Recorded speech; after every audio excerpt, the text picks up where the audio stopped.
Welcome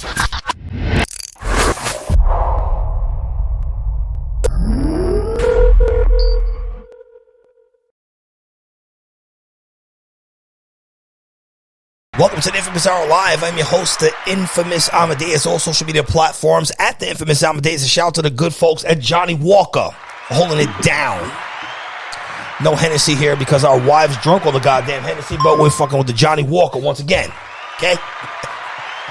And make sure you listen to me on SiriusXM Shade 45 every single Thursday, noon EST for the Throwback Classics, and 3 p.m. EST for another dose of the Throwback Classics. And of course, the show is sponsored by 97 Piff, the first ever fully organic can of butter infused with haze and hydro. Now, if you've been following the Inphamus Hour throughout our whole journey for the past 3 seasons, I've been attempting to expand the map a little bit and kind of get out of hip hop and bring some different elements. And the gentleman that I have with me right now, he has a dope show that he is a creative consultant on called The Staircase, available on HBO Max. Erik Jensen, welcome to the Inphamus Hour. DJ Imp, what's up, man? Thanks for having me. Do you ever get confused with Erik Jensen, the guy that was on Walking Dead? I think he was on a few other shows, right? He was. We actually, he did For Life, which was For Life, yeah, and it was also like a correctional type of thing. And yeah. I came on afterwards in post production. Yeah. And everybody was like, "Oh, Erik Jensen," and they kept getting us confused because it's spelled the exact same. So yeah, I had to add the J in between. Yeah, shout out to my man Blake Carrington. We was having some conversation about Blake. So Blake is actually the stunt double. He's the double for the guy that's the actual person playing. What's the guy's name? That the main person that's For Life. Yeah, For Life. Yeah, the actor. It's based on a real character.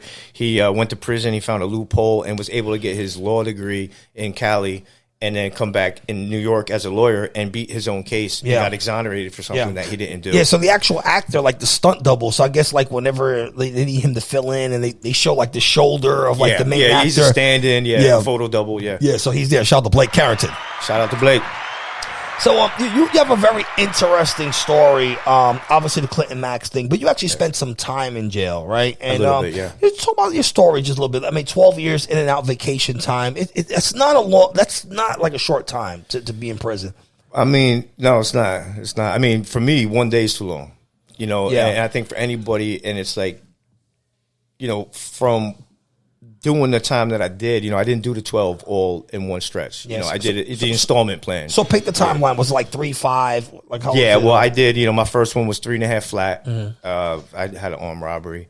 I was a knucklehead. I was young. And the next one, I got caught with some weed in the jail. And they gave me another 1.5 to 3 on top of that. Okay, so you get caught with paraphernalia in the prison. Correct, yeah, promoting prison contraband in the first. Yeah, and then obviously the prison law is a little different than outside law, right? Well, it is because it's corrections law, and then you have executive law as well, which it's really hard to explain, but it's like different laws. You don't need probable cause for some things. In executive law, it's like they give them like whatever, you know, they can pretty much deem whatever was probable cause. Yeah. But, you know, first one was the armed robbery. The second one, I got caught with the weed. And the third one, they hit me with like this kind of like a criminal enterprise charge. They said I was paying people to go commit robberies, and my garage looked like Best Buy. I think that's what the indictment said. So that's pretty much, but so I got a 3 to 6 for that. And so that was my total of my 12 years right there. So then we're transitioning from, all right, so you do this time in jail, and then people started seeing you pop up, obviously, on CNN, Anderson Cooper, I think you did something on ABC. How did you get into those circles specifically? Was it about specifically the Clinton Max escape, and that's how you... Well, I think that was one part of it. Yeah. One part of it was the escape from Clinton back in 2015, and the fact that I spent time in that prison with all of the players. So when this was all transpiring and as it unfolded, you know, I was watching the Twitter feed, I was watching the news, and I was like, you know, they're not telling the full story. Yeah, they're not. So it took me about like 2 weeks. You know, they were into the escape 2 weeks. I'm sitting there watching it, and I'm like, something, you know, like they don't have any other voices. They don't have the full conversation. They have a one-sided conversation. Yeah. So what I did was I reached out to a journalist. And Jessica Schneider, shout out CBS News, and she came to my house. Hour and a half later, she was there. We did an interview. Next day, this guy from the New York Post called me, and he was like, you know, you want to do an interview? And I was like, sure, you know, we could talk about it. And we did a 2-page spread, page 6. Major key alert. Yeah. No, page 6 is but no, page page 6. But he did the the okie doke. He kind of like twisted like what I said. Yeah. So I mean, I guess page 6 it's gossip. Yeah. So I respect it, and it got me some exposure from where then I went to CNN. I did like over 100 interviews over the criminal justice system or whatever we were discussing. But it was always my friend was killed. Rest in peace, Samuel Harrell. And that was another piece that I threw out there. So I created like a conversation about these things, the injustices, the brutality, the corruption, and ultimately my friend's murder. Yeah. And somebody, a writer from a very well-known show reached out to me on Twitter and said, would you like to help us create a TV show? So shout out to Brett. Yeah, shout out to him. Round of applause. Yeah. Here we are. And no, for real, he's a good friend of mine. And, he always has good words of wisdom because, like I learned a lot from him, and he trusted me, and we, so that's how I got the exposure. Just reaching out, networking, hustling, just like we in the streets talking to people. Yeah, we could be in meeting rooms or boardrooms. Yeah, we actually had some conversation about that off air because it's a very similar situation, and I found myself struggling with this in the beginning, like getting into like radio and being in corporate spaces. So, is it a fair assessment to say that the corporate world is similar to the street world, but it's like a different attire? Yeah, no, it definitely is. Some projects are 30 stories and some meeting rooms are 30 stories. You know what I mean? Like where it depends on where you're meeting, but it's the same thing, man. We're all like whether it's in the street, in the meeting room, or on stage, on set, in here, in the studio.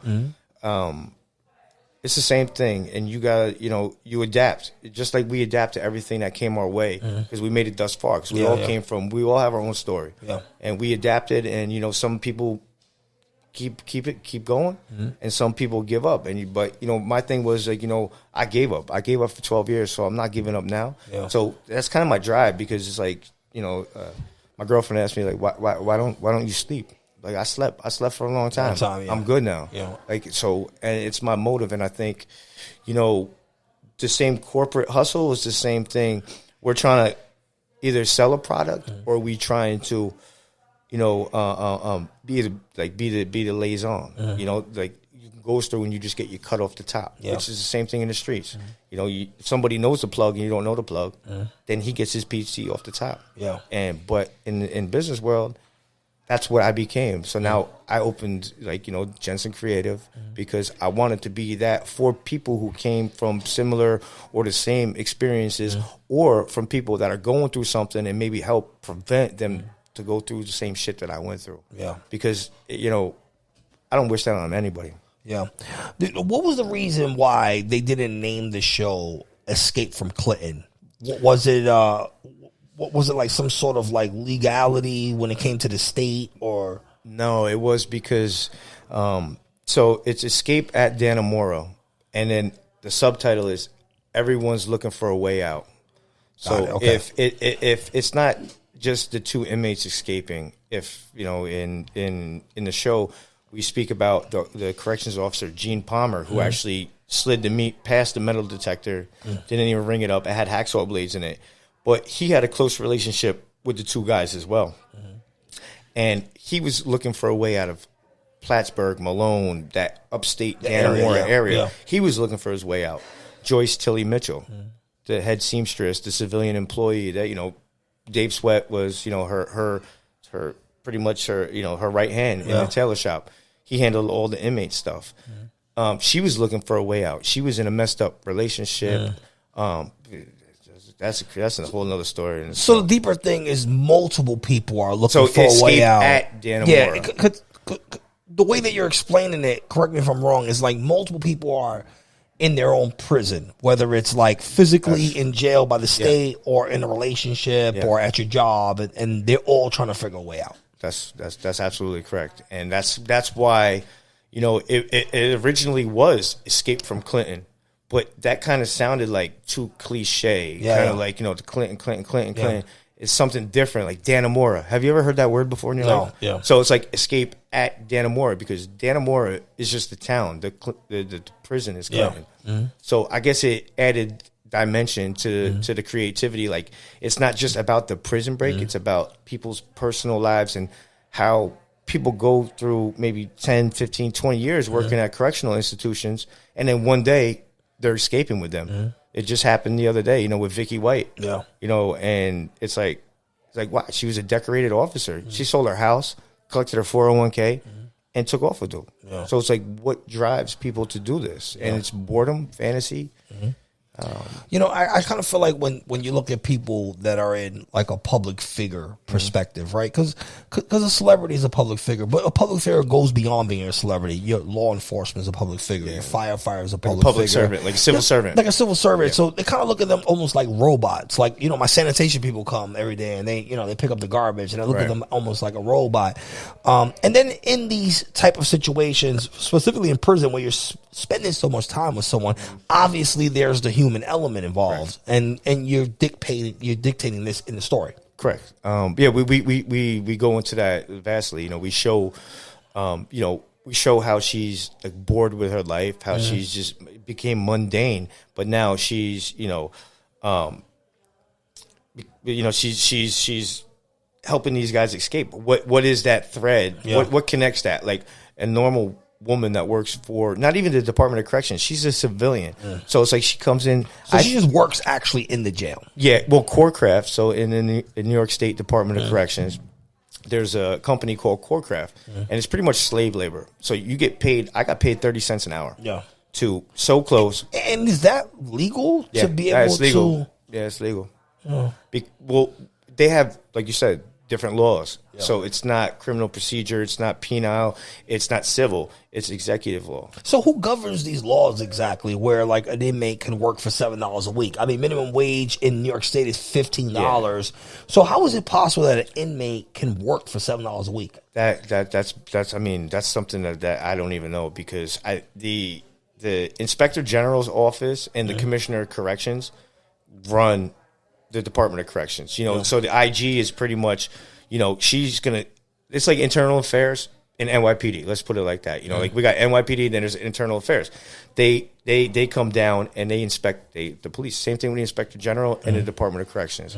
So they make these rules up and they have them. And man, like we used to work, we'd get bonuses, but I was getting about 30. I think the most I started at like 34 cents and I left making like 42 cents an hour.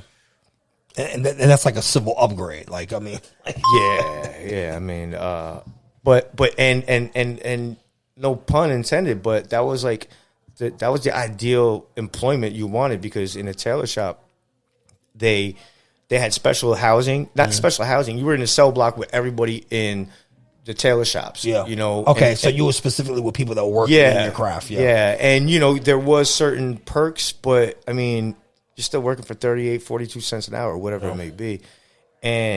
But it was the highest paying job. Yeah. So take advantage of it. Yeah. I mean, and you know, I was trying to, like, when I was in Clinton, I was on a parole violation, and you know, I was just trying to listen. You know, I didn't have people on the street. I didn't have packages coming in heavy.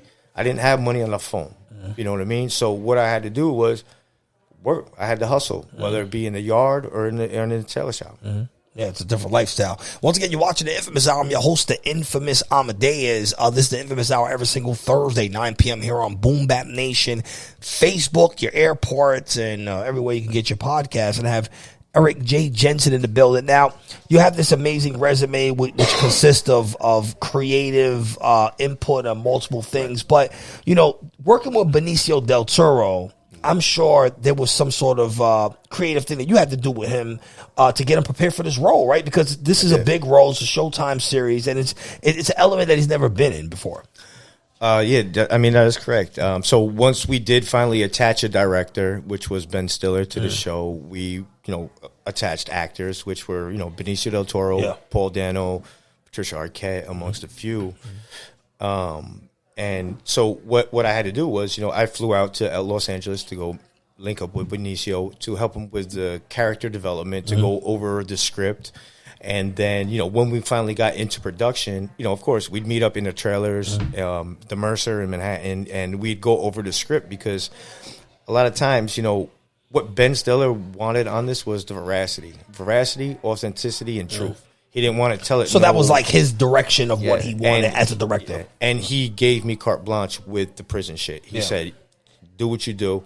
And I was like, okay. And that's what I did. And, it's hard to teach somebody how to go to prison or how to be an inmate because we stereotype it like everybody's these big bad or, big bad Nazis or Aryan Nation guys. It's not. It's I'll tell you, prison's nothing like television. That's the key, and that's why, everybody's human. Everybody's human, regardless of the situation. There's humanity there. So something happened, which it either wasn't organic or we're placed in these cages where we're being warehoused with nothing. We don't, we ain't got like we're not getting trailers unless you've been there for a couple of years, you're married. Yeah. We're not getting all that. So we at the all. You mean like a conjugal visit? Yeah. We're not getting none of that. So it's like you got all the. Then they do it like they know like they don't want you to be emasculated. They want to emasculate you, and that's what they do. So is it fair to say that the state prison system more than the local prison system or the county prison system is more like a mental breakdown of the human element? Complete. It's the United Nations said that anything over 15 days in solitary confinement is deemed it's inhumane treatment. Inhumane treatment. But still to this day, we house thousands in solitary, not only for listen, I understand some of the viewers can be like, well, some people deserve. Yeah. Okay, I agree. Totally agree. But if I get caught with 100 stamps, you're going to throw me in solitary for a fucking month or 2 months, whatever it may be. You mean like actually committing the crime within the prison, what they deem as a crime? So if you get caught with more than necessary stamps, if you don't have... You mean actual postal stamps? Yeah, postal stamps. If you got more than 50, they can throw you in a hole. So they throw you in a box. And guess what now? They'll throw you in there for 30 days. And guess what that does? It breeds mental illness. Yeah. Because listen... No man, and we're not meant to be alone. If that was the case, I wouldn't be talking to you right now. What I mean? We're not meant to be alone. And humanity it's supposed to be about compassion, love, forgiveness, all the things that we're taught, right? But in all actuality, it's smoke and mirrors. Yeah, definitely. I mean, you've had the chance to work with a bunch of people. Obviously, you was in the Morgan Freeman joint about the actual escape from Clinton Mags. But, I admire The Irishman, right? And I thought The Irishman was a very... So I watched it. It was like a 4-hour film. It is a long film. It's a Martin Scorsese film. I thought that they painted the picture correctly, but I kind of felt it was underappreciated a little bit. Like, I don't think people kind of grabbed it the way they were supposed to. You think that's a fair assessment to the actual film? Maybe it's because they're older actors at this point, or... They are older actors at this point, but I think a lot of people don't know what went into making that film. Yeah. I mean, De Niro, Pacino, Pesci, they all had these dots on their head. And they had to wear them while they were acting in the scenes, so they could attach. They could attach when they aged them or made them younger. They could attach to the points. So they had to act. They had these points on their face, all over their face. So they're called digital anchor points. They're anchor. I'm sure you know. Yeah. But so what they do is so when we CGI something or green screen it, you put it in. You got to attach these anchor points. So you create this digital face. So when it moves, you want the face to move too. So you have to anchor it to these points, and something I never dealt with in my career. So I find the show fascinating, not only because of the story, but the talent and the time and the effort that went into that. And it was an honor to actually be able to work on that project with those gentlemen.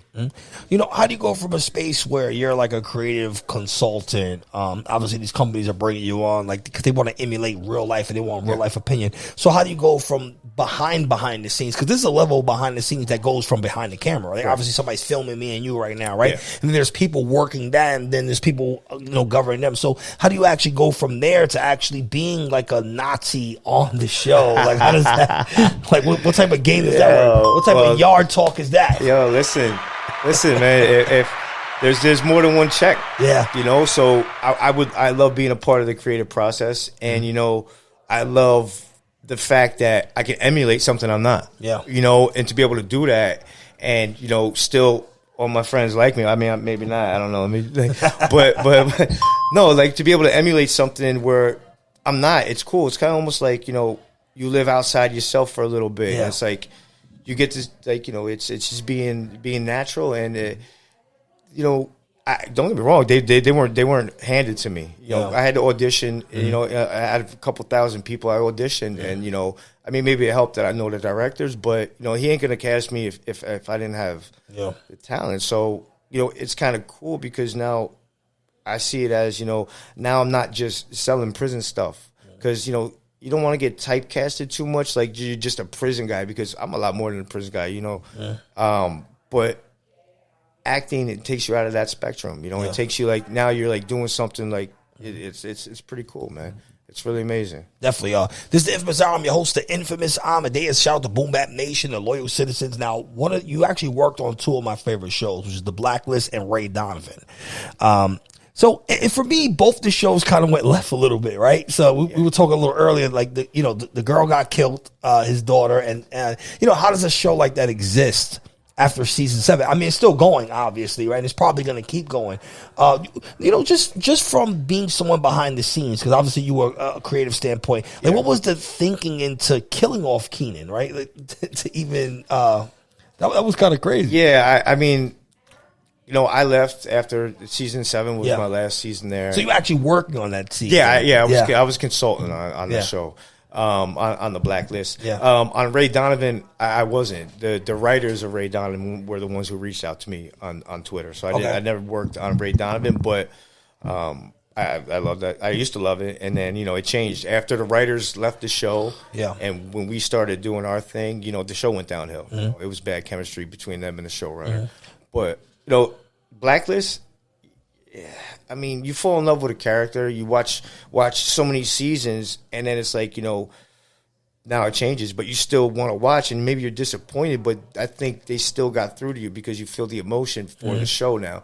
So it's kind of like you become a part of the show. So they're probably going to run that until the wheels fall off. Yeah. It's almost like The Walking Dead. Like, I follow Walking Dead, like, literally from every episode from the beginning until the main character, Rick Grimes, got killed. And then once he got killed, and they, you know, for me, they kind of ruined the show where they skipped like 6 years, right? So, like what is, like, in a creative aspect, like, when you lose your main character, because that happened in The Blacklist, obviously, and in Ray Donovan, that also happened when he lost his wife. So where does a creative team go from there? Like, a main character, and there's different reasons, right? I mean, they're just leaving. You know, the guy who played Rick Grimes in The Walking Dead, he just wanted to go home to his family. He lived in London. There's different, like, real life reasons. So how does a show, like, recover from such a loss like that? Well, I mean, you got to look at it like we spoke about. You know, it's like the corporate world, and that's what. When you're on set, it's a corporate world. You got the lawyers there, you got the agents there, you got the producers there, all money people, numbers people, you know, all contractual agreements, whatever. So,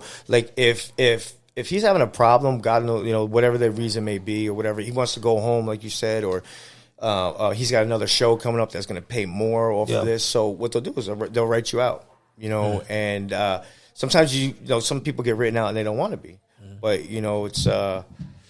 I mean, listen, it's a cutthroat business, just like any industry. It's like the streets. Yeah, exactly. Literally, like drug game. Go to one block, another block.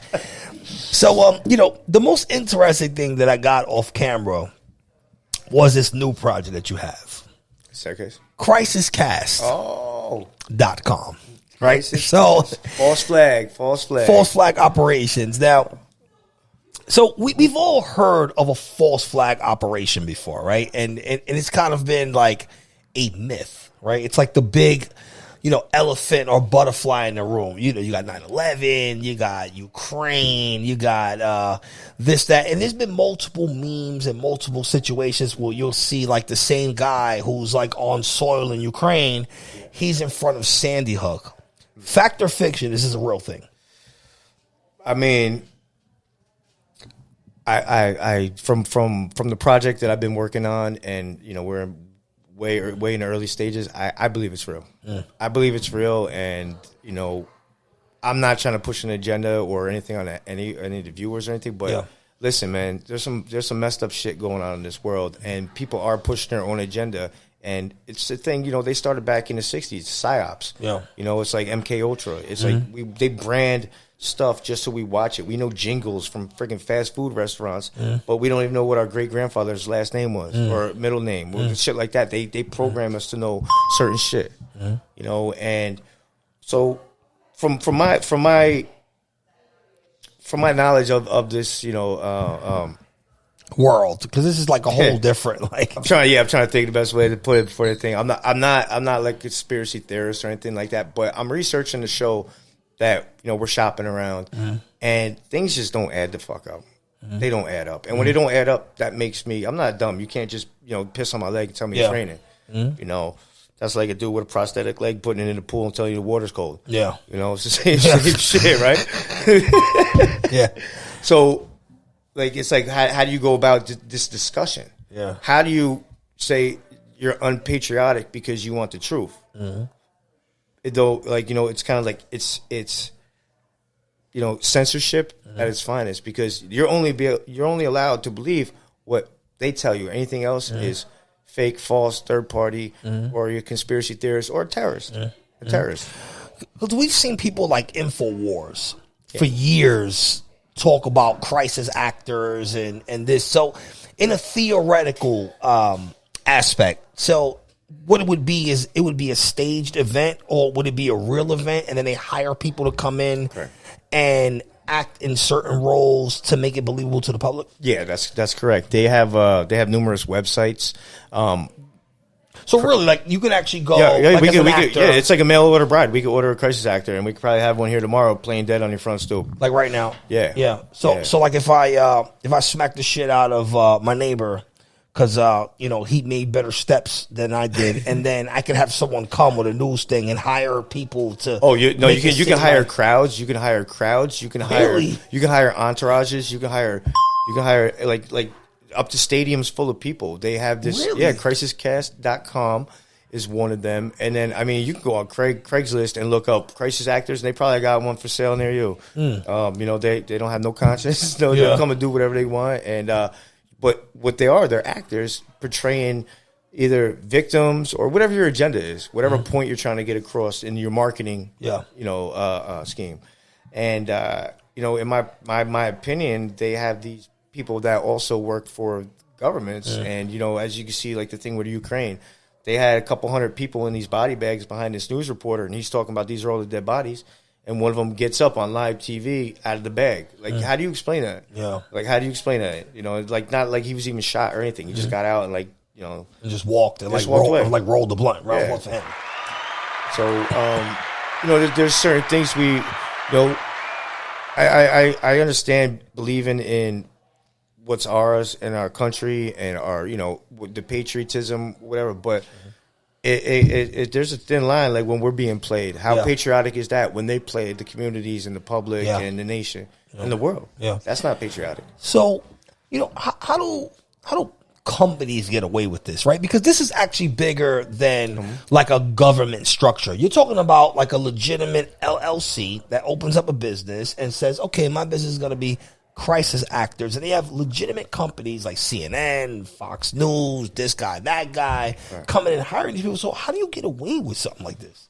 Well, we got to look deeper than that, because it's not just so there's a thing called the Bilderberg, and they meet once a year. They're the top echelon of all our companies, whatever it may be. Like the roles and every president since Eisenhower has met with them. Okay. So what this bases on, everybody there, they own the news. If you own the news, who's going to tell you what you can and can't put out? Now, that's why they try to shun and put people out that are speaking truth. Yeah. So now what they're doing is they're saying, we can cast these people and make a set over here and green screen it, and we can make it look like people got shot. Because you know what? It's like things don't add up. And when they don't add up, that's when you got to dig deeper, no matter what it is. It might go against your beliefs, but you know when you're being played. So at this point, like, all right, so again, we have like a very like blue collar, you know, middle upper class fan base of 37 to 55 who are real hip hop fans. They tap into Boombap Nation because they want like real information that they are potentially not getting. So theoretically, right, because we want to keep everything in a theoretical aspect, what would be the best news source for them to go to, right? I think that's a great question because I was just going to bring up it's tricky. It's tricky. But so everybody here uses Twitter, right? You know how to use Twitter. Yeah. How it's on your feed. If you Google Boston Globe tweet about Boston bombing, their Twitter feed comes up and it talks about a controlled explosion being held that day, right before the time frame. You can look it up right now. Really? And yeah, you can't dispute that because it hasn't been deleted and it's in their feed. You can go through it. It's not photoshopped. It's their actual Boston Globe Twitter feed. And you look it up, it'll say that there's going to be a closed explosion on Boylston between da-da-da-da-da. And yeah. So this is like so they actually announced that this was going to happen. It was an operation. It was like an event. That's what they call them, drills. They call them drills. So everybody's thinking that this is just a drill. Like they're going to close my road for 3 hours to do construction. So it's a drill. Yeah. And now what they do is they have their key players. If you look in all the videos, everybody has Adidas. All the people pushing things or with the actors, they all have Adidas suits on. So you know how to pinpoint people from Homeland Security or Department of Justice. Wow, this is deep talk. We're watching the Inphamus Hour. I'm your host, the Inphamus Amadeuz. Erik J Jensen is here. New show, The Staircase, is available on HBO Max. Yes, sir. So is this like a short series? Are we getting multiple seasons or? Well, it's 8 episodes. It's based on a true crime drama. It's based on an actual pretty fucked up event, that happens. This man, he found his wife at the bottom of the stairs. And this is a true story. Oh, yeah. About Michael Peterson. Peterson and the murder of his wife, Kathleen. I don't want to, it's out on HBO Max now, streaming. I don't want to give anybody spoilers in case they haven't seen it. Or know about the actual story, Yeah. If they haven't, I don't want to ruin it for them, but it's very intriguing, and we do go through every fact, and we explore all different defenses and different things that could have happened to her. We have a great cast. Shout out to Colin Firth, Tony Collette, Patrick Schwarzenegger, and Sophie Turner. We have an all-star cast, all-star director, Antonio Campos and Maggie Cohn. Shout out to you guys, and thank you for the opportunity you guys gave me on this amazing project. And listen, man, we're going back to the Emmys 2022, man. 2022, let's go. You actually went to the Emmys. How was that experience? I mean, that must be like a different type of experience, being the upper echelon of film and corporations. It was. Listen, man, I've seen a lot. In my 40 years, I've seen a lot of fucked up shit, negative shit. But honestly, like to see that, it's kind of like working on Escape of Danamore for 21 months, and I'm like, I had this dream with the guys, and I'm like, yo, it's gonna happen, it's gonna happen, it's gonna happen. And it eventually did. Yeah. It was kind of like the Emmys was a culmination, and it like put everything into perspective. Like fuck prison. Yeah. Like we can do better. We can evolve. We can evolve, and we can use what we've been through to better ourselves. And the Emmys was just like I don't even know, man. I was like, I almost left my tux in Chicago. Like, it was just something like it's like I don't even know, man. It's like it's hard to put into words. It's like it's like me trying to tell you or sell myself about going to prison. It's the same thing. It's like, to me, it was just more of like a notch because now I know, now I can level up. Yeah. Now I know, there's no more self-doubt. It's straight confidence, business, and we going, man, it's just like there's opportunities out there and they keep growing. Yeah. Keep growing, man. Yeah, to the moon. So here in the Inphamus Hour, we actually have a top 5 segment. We do top 5 everything. I did the top 5 fast food, top 5 this, top 5 that. And just a little hip-hop question for you. Top 5 hip-hop albums, like just albums that you would rock. All right, well, let's say number 1 got to be Reasonable Doubt. That's my jam. Number 2, I Am. Okay. Nas' third album. Yeah. Number 3 gotta be Do or Die, AZ.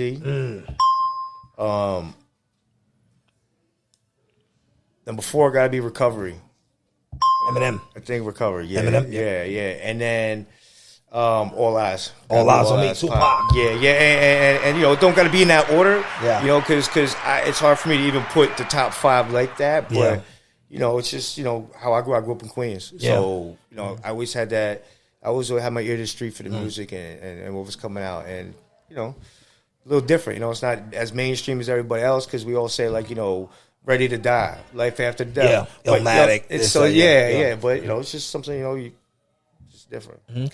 So what is next for Erik J Jensen and Jensen Creative? Obviously, you're working on this False Flag project that we were talking about, and then we have this Staircase project on HBO Max. So what is next for the company? Where do we see ourselves going?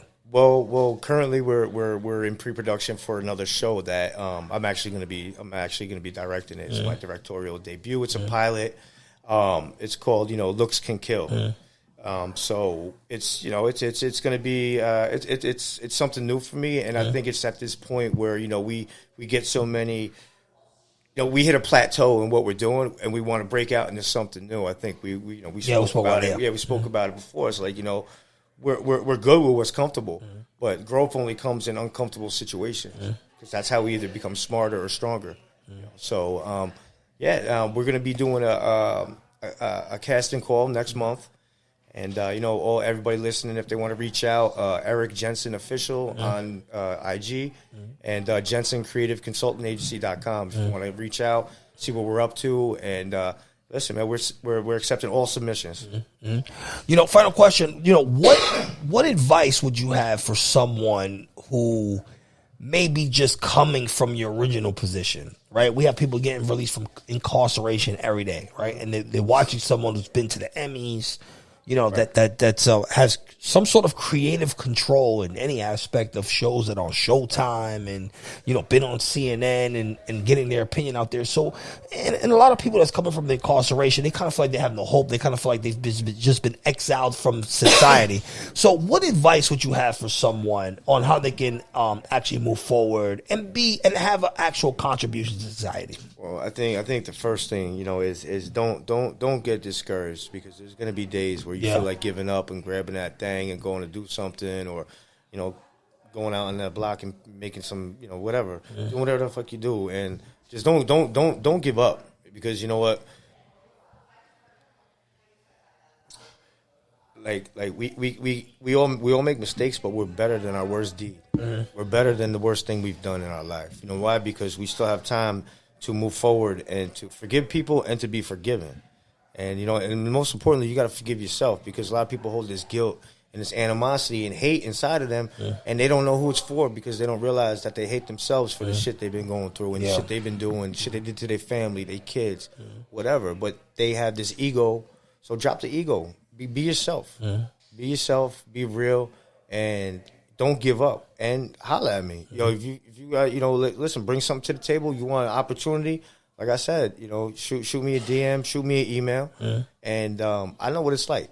Coming home from nothing, staying on my friend's couch, wearing the same shitty Timbs in the summertime, because I was trying to get up and get out. Yeah, and 9 years ago, God bless, maxed out from Attica.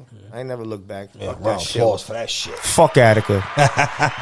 If someone want to follow you on social media, where they can follow you at? On IG, it's Erik, Erik, Jensen Official, Jensen. And Twitter, same thing, Erik J Jensen. And Facebook, Erik Jensen. And then, the agency, though. The agency is mainly like, the business aspect of it. Yeah. Jensen Creative Consultant Agency.com. Hit me up, and if you guys want to get involved, do something. I'm not saying I can make you an A-list red carpet guest, but listen, we can work towards that. We can build, man, and that's what it's about. Yeah, we need like-minded people, and never forget that the information that you have is very valuable. It's very valuable, of course. Round of applause. Erik J Jensen on the Inphamus Hour. This is the Inphamus Hour. I'm your host, the Inphamus Amadeuz, every single Thursday, 9 p.m. EST on Boombap Nation. Make sure you listen to me on Sirius XM Shade 45 every single Thursday, noon EST, 3 p.m. EST for the Throwback Classics. So next time, stay safe, stay productive, and stay COVID-19 free. See you then.